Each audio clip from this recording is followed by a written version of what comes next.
sisters and brothers of America. Swami Vivekananda ji द्वारा ये ऐतिहासिक भाषण 11 सितंबर 1893 को शिकागो में विश्व धर्म संसद में दिया था। यथा सर्वे समुद्राय समगथा नद तथा सर्वे धर्म मूलाद्रि निष्ठा भवन्ति। जब नदियाँ अपने स्रोत से उत्पन्न होता है वो अकेले या एक समूह में पर्वतों से बाहर निकलती है। इसी प्रकार विभिन्न धार्मिक विचारधारा और धर्म भी विभिन्न स्रोत से उत्पन्न होते हैं। नदियाँ जब अनेक मार्ग में टेढ़ी मेढ़ी या सीधी होते हुए बहती है, धार्मिक विचारधारा और धर्म भी अपने विचारशीलता और सिद्धांतों के आधार पर एक दूसरे से अलग हो सकती है। इस प्रकार समुद्र में मिलने से पहले नदी अपने आत्मा को अनेक कठिनाइयों और रुकावटों के साथ ले जाती है। ठीक वैसे ही विभिन्न धार्मिक विचारधारा और धर्म भी अपने संपन्नता की दिशा में आगे बढ़ते हैं, जो समाज और सांस्कृतिक परंपराओं के साथ जुड़े होते हैं। स्वामी विवेकानंद जी ने भारत को एक ऐसी भूमि के रूप में प्रदर्शित किया जो विविधता को अपनाती है, ईश्वर की ओर ले जाने वाले सभी रास्तों का सम्मान करती है। उनके उद्देश्य विभिन्न धर्मों और पृष्ठभूमि के लोगों के बीच एकता और समझ की भावना को बढ़ावा देना था। ये माना जाता है निकोला टेस्ला, जो एक सर्बियन अमेरिकन इन्वेंटर थे, स्वामी विवेकानंद जी से मिलने के बाद वेदांतिक सिद्धांत का 3 एलिमेंटरी कॉन्सेप्ट प्राण मतलब लाइफ, आकाश यानी कि स्पेस और कल्प मतलब the period of time between the creation and recreation of the universe के बारे में विचार विनिमय करने के बाद निकोला टेस्ला इतना डीपली इंस्पायर हुआ।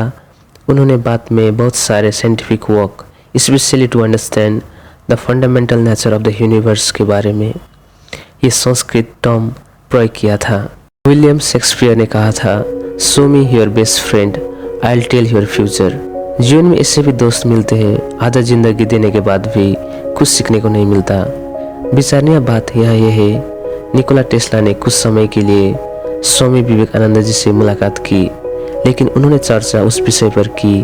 बाद में निकोला टेस्ला को the fundamental nature of the universe के विषय पर गहराई से समझने का नई ज्ञान और ऊर्जा शक्ति मिला। गांधी का गुरु रामचंद्र भाई थे, मार्टिन लूथर किंग का गुरु बेंजामिन मेस थे, अल्बर्ट आइंस्टाइन का गुरु हर्मन मिन्कोवस्की थे, लियोनार्डो दा विंची का गुरु एड्रिया डेल बेरोकियो थे, नेल्सन मंडेला का गुरु वाल्टर सिलुलु थे। उसी प्रकार से स्वामी विवेकानंद जी के गुरु रामकृष्ण परमहंस को माना जाता है। एक दिन की बात थी, स्वामी विवेकानंद जी ने गुरु रामकृष्ण परमहंस से पूछा, अच्छे लोगों को हमेशा मुश्किलों का सामना क्यों करना पड़ता है?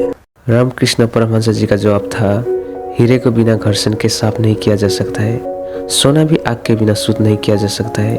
अच्छे लोग भी इसी तरह तमाम कोशिशों से गुजरते हैं। हर हालातों में अनुभव सबसे अच्छा मित्र होता है। अनुभव सबसे पहले स्वाद चखाता है और फिर पाठ पढ़ाता है। सच में सही भी है। अब्राहम लिंकन इसका जीता जागता उदाहरण है। साल 1833 bankruptcy another business venture failed, जिससे व्यक्तिगत बैंक्रप्सी हुआ।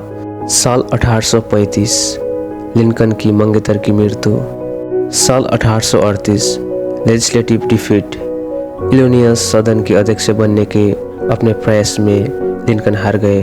साल 1843 रिजेक्टेड प्रपोजल, मेरी टाइने ने शुरुआतों में लिंकन के विवाह प्रस्ताव को अस्वीकार कर दिया।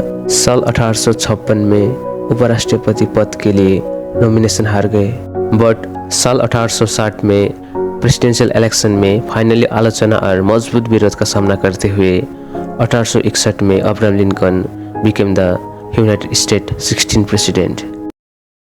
I have no words to express my gratitude for all the love and kindness shown to me. लगभग 9 बज चुका था। तारीख 4 जुलाई 1902, बेलूर मैथ, कलकत्ता।